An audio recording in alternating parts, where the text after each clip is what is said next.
Educação baseada em evidências, né, é uma tendência, né, que vem crescendo muito forte nos últimos anos aí ao redor do mundo, né? No Brasil, ela vem também se expandindo, né? E essa educação com base em evidências, ela tem muito a ver com a medicina com base em evidências, né?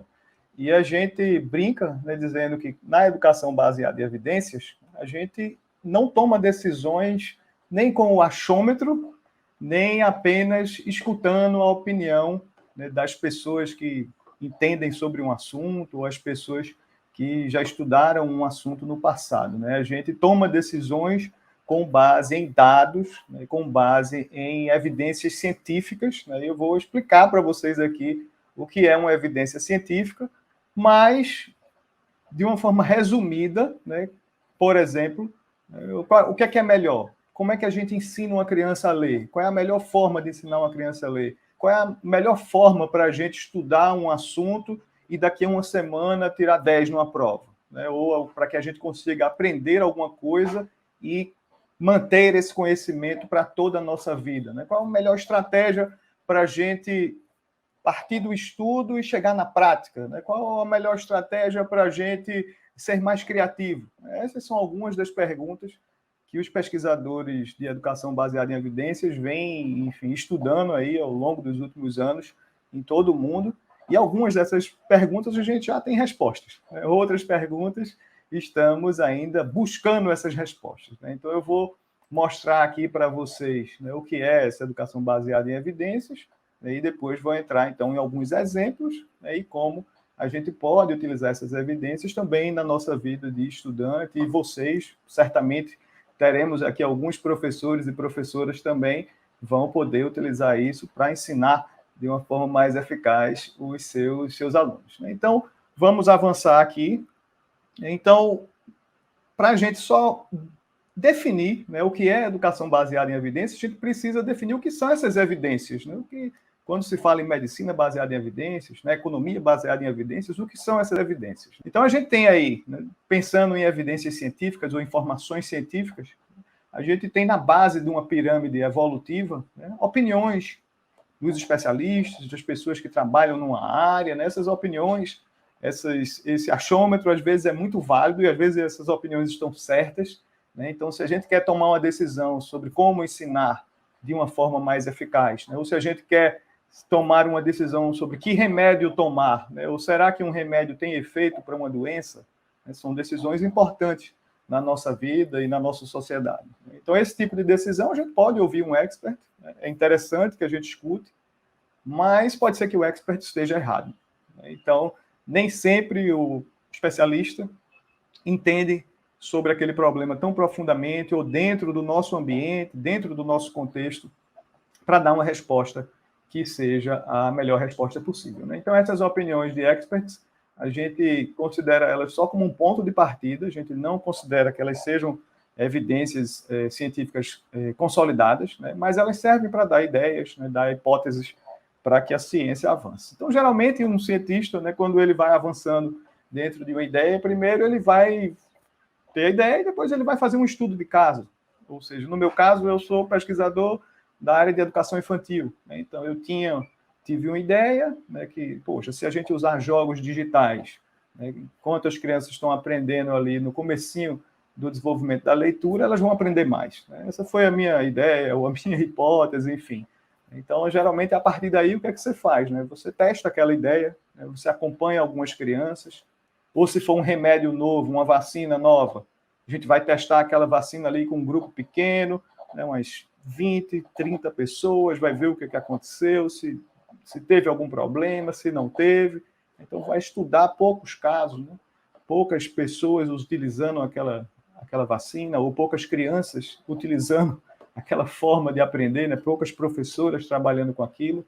Mas, às vezes, um estudo de caso desse, né, já dá sinais. Né? Ele ainda não é uma evidência científica que a gente considere como confiável, mas é um cheirinho, né, de que talvez a gente esteja no rumo certo. E aí a ciência, ela sempre avança, né? Ela não pode parar. Em cima dos estudos de caso, né, geralmente a gente vai ter experimentos.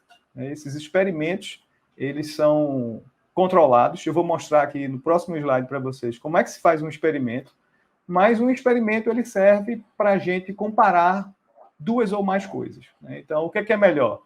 Quando eu pego Covid, né, eu ter tomado a vacina antes ou não ter tomado? Ou agora que eu já estou com Covid, é melhor que eu tome tal remédio ou que eu não tome tal remédio? Ou se eu estou ensinando uma criança a contar, é melhor ensinar a contar só utilizando objetos ou é melhor ensinar a contar usando objetos e mostrando os números e sempre fazendo a relação entre o número concreto nos objetos e o número escrito, né, e a quantidade que está sendo vista? Qual é a melhor estratégia? Então, um experimento, a gente faz uma comparação de duas ou mais, que a gente chama de tratamentos, né, dois ou mais tratamentos, ou duas ou mais estratégias didáticas no campo da educação, e aí você mede isso ao longo do tempo e vê o que é que vai acontecer. E aí os experimentos, a gente já considera eles como uma evidência mais sólida, né, para determinar se uma coisa causa outra.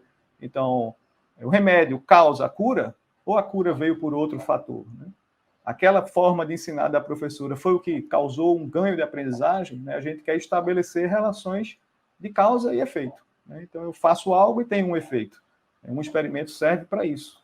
E aí, lá em cima, na hierarquia das evidências científicas, a gente tem as meta-análises, né? Essas meta-análises são pesquisas que juntam resultados de experimentos feitos em vários lugares, com várias populações diferentes, enfim. Então, em educação, existem hoje várias meta-análises que juntaram, por exemplo, pesquisas que foram feitas no Brasil, nos Estados Unidos, na Europa, na Ásia, sobre como ensinar as crianças a lerem, ou sobre como ensinar matemática, né? Ou compararam várias estratégias e quantificaram, né? Quando a gente faz um experimento desse, geralmente a gente tem um número, né? A eficácia da vacina, a gente tem a eficácia da estratégia didática. Eu vou mostrar algumas dessas aqui para vocês e vou usar algumas dessas evidências para que a gente possa dar aí algumas dicas também para vocês sobre como vocês podem estudar melhor.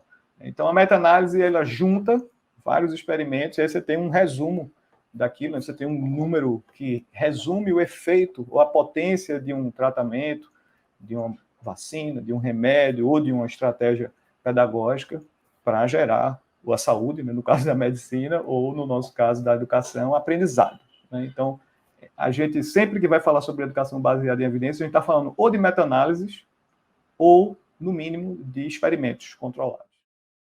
E quem quiser baixar o livro Consciência Fonológica na Prática, né, o e-book, baixar a versão digital dele gratuitamente, você pode abrir aí o link scribd.com/ebook-cf, né, esse C é de consciência e F de fonológica 1.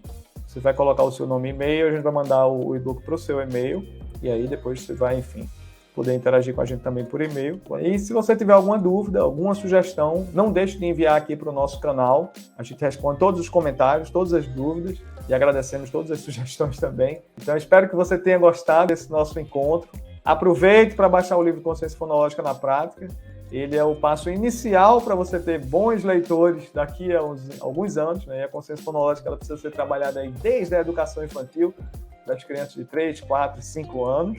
Então, muito obrigado a todos e a todas que participaram aqui do nosso encontro e até a próxima.